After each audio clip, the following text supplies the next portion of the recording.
We're in the midst of this historic election between President Donald Trump and former Vice President Joe Biden.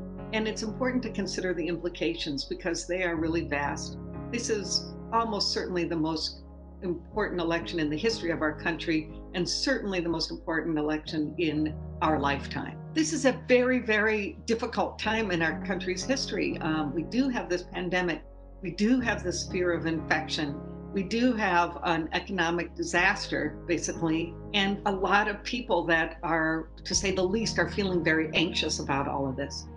I think it is important to sort of step back and take a historical perspective of this. We had successfully had a presidential election during the Civil War, during World War II, other crises in our country's history, and our democracy is very resilient. Now, this year, of course, there's been an awful lot of attention on that question of how people vote, the process of voting, because of the COVID pandemic and people's fear of going out and congregating in places with other people. It is likely that many, many more people this year will vote by absentee ballot through using the mail or using drop boxes that some states are providing, instead of standing in line on election day. It's possible that the Supreme Court could get involved in this election. There are a number of lawsuits being filed all over the country challenging state laws regulating the election.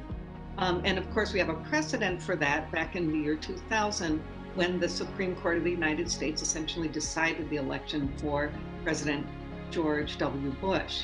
It's important to remember that in our country, elections are run by states. They are not run by the federal government.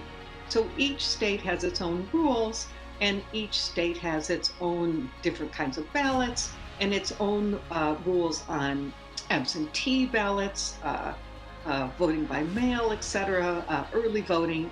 And if a case were to go to the Supreme Court, it would only involve one state. So the Supreme Court will only, decide the election if it's a very, very, very close election.